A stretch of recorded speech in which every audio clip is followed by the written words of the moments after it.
This is M. Carter Pierce, and you're watching the bonus reel. This one might be a little lengthy, so you better be prepared for that. The first three words in the preamble of the U.S. Constitution, which establishes itself as the overarching law of the land. The first three words are, "We the people." That means everybody. That means all the people in this country.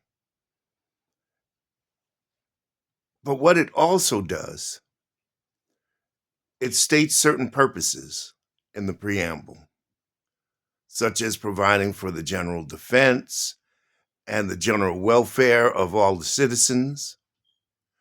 So today, I want to present some ideas via demands to this government of what we, the people, really want.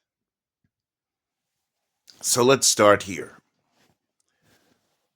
We, the people, we are the people, require this government to provide universal health care. It is ridiculous that we pay taxes and then have to pay insurance companies. It makes no sense. Healthcare can be the beginning of a grave. Why do I say that? Well, in this country, as Americans get older, their bodies start to falter. I'm 63, and I can tell you that I have some health issues. Many people in their 50s, 60s, some even younger, have health issues. The two biggest ones that I can think of off the top of my head are cancer and diabetes. Because even though we stopped advertising tobacco products such as cigarettes and cigars on television like they did back in the 60s and 70s, young kids still smoke. The biggest display you see when you go to check out in a lot of grocery stores or little mini marts or 7-Eleven, Quick Check, Family Dollar is the cigarette case. The colors are enticing to young people. And they see people on TV smoke in a lot of movies and so forth. And they say, hey, let's try this. That's a problem. And eventually they develop cancer between that, between wastewater, between other pollutants that are in the air, in the food, in the water. It's not safe. Even though our current administration says, oh, it's all a hoax, just like climate change. It's all a hoax. RFK Jr., the head of Health and Human Services, he swims in polluted water. Can't wait to see him in another 20 years. God willing, of course. Healthcare is a right. You pay taxes for it. Our tax money should not go to insurance companies who just continue to raise the venue every year, every 6 months. They just rake in more and more profit and have the nerve to be listed with the IRS as nonprofit organizations. Oh, yeah. Most insurance companies are nonprofits, if you didn't know that. They're making billions. Not to mention, of course, the pharmaceutical industry that's making billions off of Americans on this medication and that. Whereas if the government was providing health care, they'd surely rein in the cost of these pharmaceuticals. They would surely do it because they don't want to give up their salaries. They'd rather choke the cost of the pharmaceutical. So we require and demand universal health care. And with that being said, let's talk about education. because those who claim America first, they want to privatize education. Well, that's why, see, the system as it is now is why we can't compete in certain markets. Because I hate to say this, but it's a fact. Our kids are not as smart as we think they are. They're not. My God, when I went to school, we learned how to write in cursive. They don't do that anymore. About a decade ago, I saw the new math that they teach. Ridiculous. Ridiculous. We need to get back to the 3 R's, as we used to call it: reading, writing, and arithmetic. And I know it's not an R in arithmetic or writing, but that's what we used to call it: reading, writing, and arithmetic. And if you want to be advanced, you shouldn't have to go into debt that's higher than the cost of a house to get that professional education, to be a doctor, a healer, or an attorney, or a scientist. And now this administration wants to screw around with the public service discount for education. I think that we should have universal education.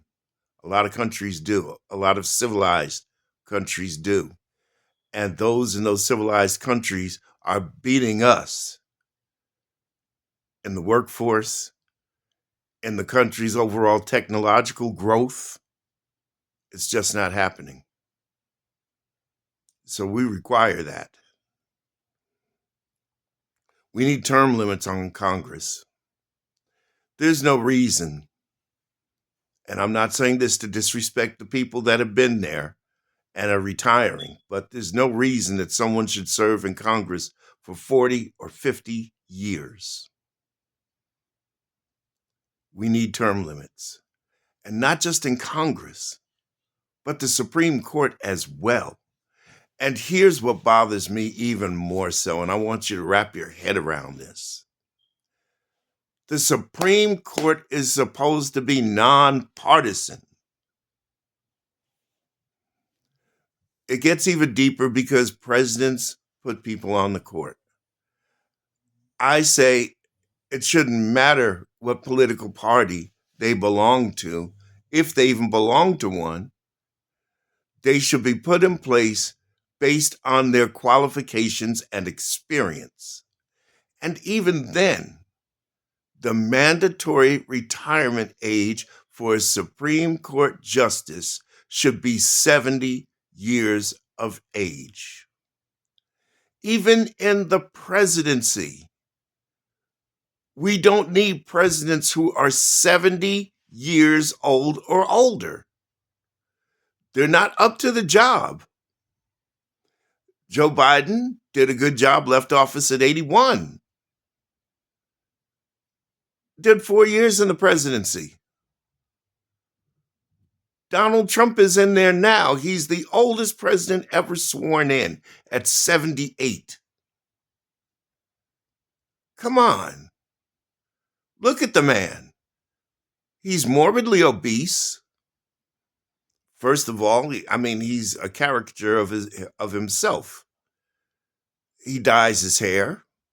Scalp reduction surgery, lifts in his shoes.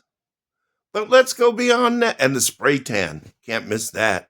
He's trying to look like Malibu Ken gone bad. But let's look at the health issues. Morbidly obese, eats like a 10-year-old. His bad cholesterol's got to be off the charts. I don't care what they say.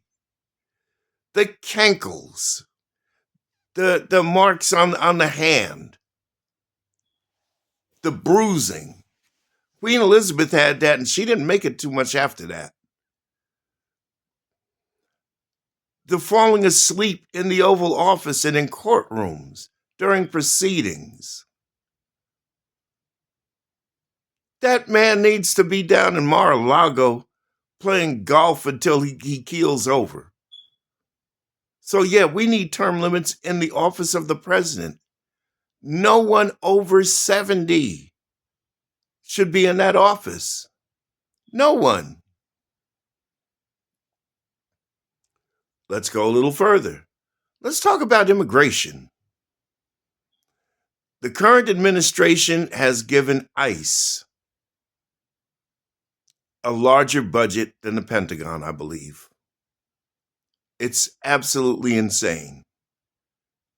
Just throwing tax money out for enforcement. Here's how you beat that.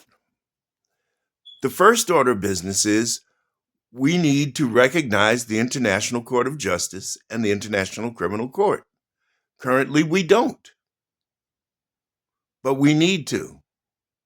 If we did, that would open up a plethora of resources. We would be able to get into the Interpol databases and the criminal courts databases for so many countries. Instead of funneling money to ICE, we need to fund it to Border Patrol. And here's why. If we're in the ICJ and the ICC, if we're working with Interpol, and we have access to all of those databases, if we invest in Border Patrol into the computer technology, when somebody comes into this country, because most come through the normal ports, air and sea. Even if they come by land, say through Mexico, if they try to come over the fence or whatever the case may be, then here's what you do. You take them to a border patrol station. You fingerprint them and you run it through the computer. And you have now an expanded database. We have our own database, which will tell us if this person has been in the country before and previously deported. But now we have an expanded database hooked up to Interpol, hooked up with the ICJ and the ICC, and we can find out if these people have been convicted of crimes elsewhere. If they have, send them back. If not, run them through the system, the basic system as we've had before, which is we give them a court date, or they see a magistrate immediately, and the magistrate will decide whether they stay or whether they come back. That way we can take care of the asylum seekers and those who are coming here. Listen, I have no idea to this day how Melania Trump, or Melania Naus, as she was known when she came here, I have no idea how she came in with an Einstein visa. I do, but I don't. Because from my point of view, she didn't finish college. She lied about it, which is automatically grounds for deportation. But what did she do that's Einstein level? Perhaps maybe she found a new way to contort her body in a girl-girl scenario. Or found a new way to perform cunnilingus or fellatio. I don't know. But it's ridiculous. And it shouldn't have happened. So we demand that all this money for enforcement and making a private police force for Trump, that money should be redistributed and reinvested in technology for the Border Patrol agency. So we can find out who's who when they get here. And when they get here and we know who's who, we can make an informed and proper legal decision of whether they get to stay or not. If you got convicted for murder or did time in Europe, in Britain, whatever, for murder, you don't get to run here. You know, when this country was founded, the colonizers, what they would do is if you committed a murder in Britain, they sent you to America instead of keeping you in their jail. I say no. They committed murder there, they stay there. That's it. No matter where they are. The savings would be humongous. Instead of spending all this money to enforce and deport to foreign countries en masse, it's just not smart. And it's just straight illegal. When they did the first run into El Salvador, the one that Kilmar Abrego Garcia was in, I wonder how many innocent and legal American citizens were deported into that jail, but just didn't have the resources or the wherewithal of how to get out of that situation.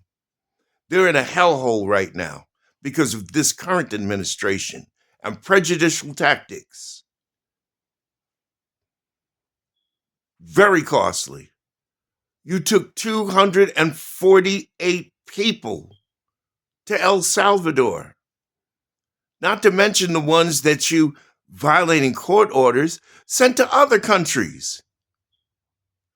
The cost of deporting is magnanimous when you do it en masse.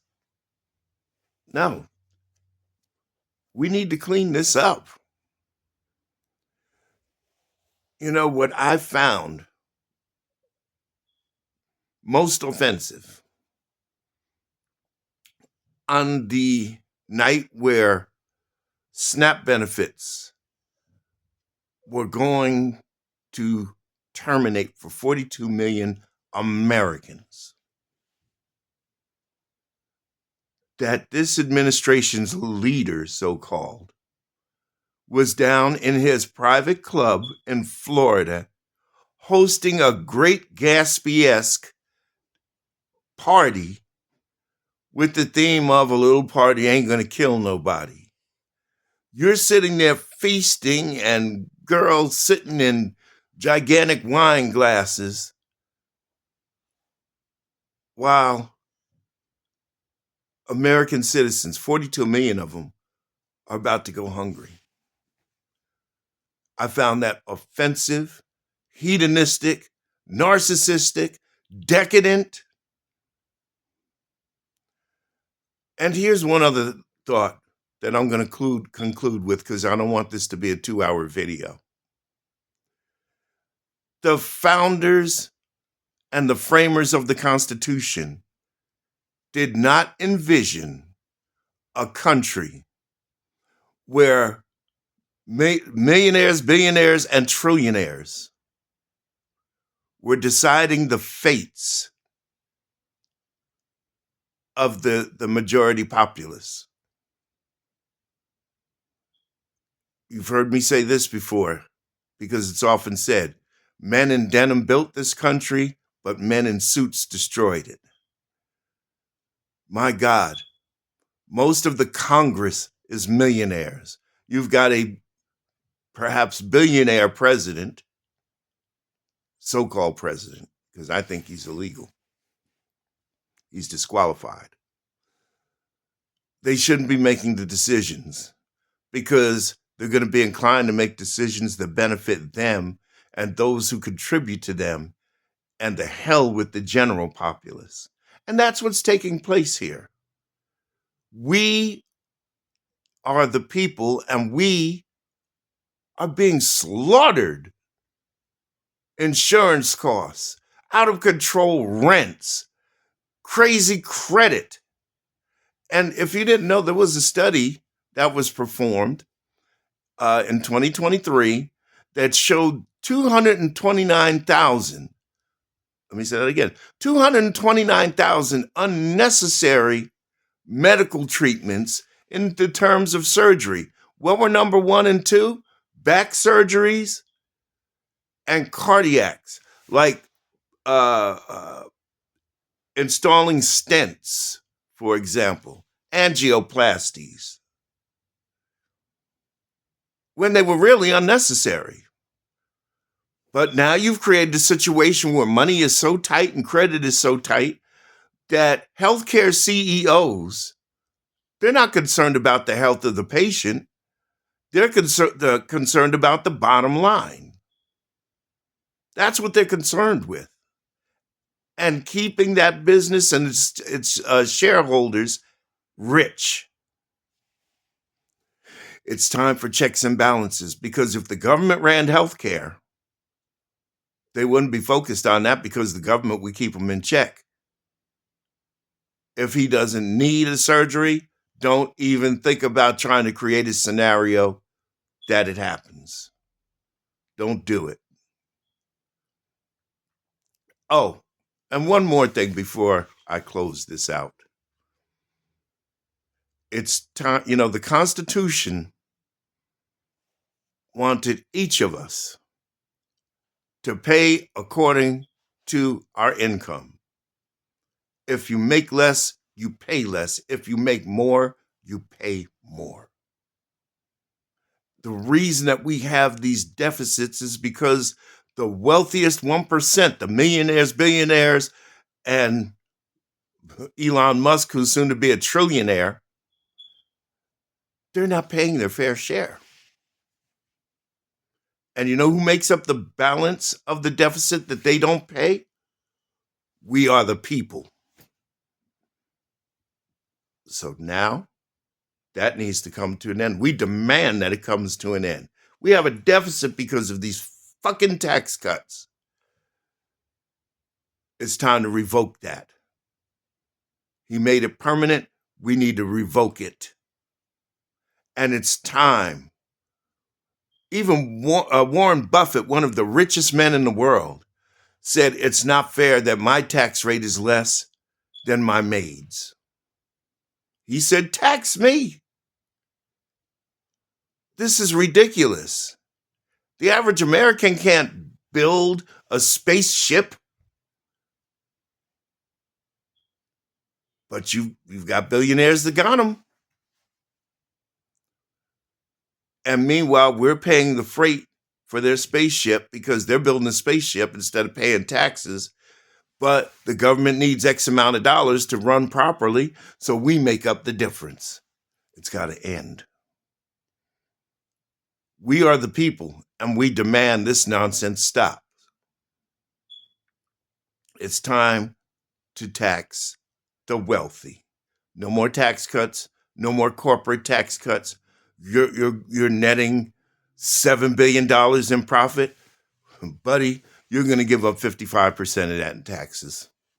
It's that simple. You'll survive, and you'll survive well.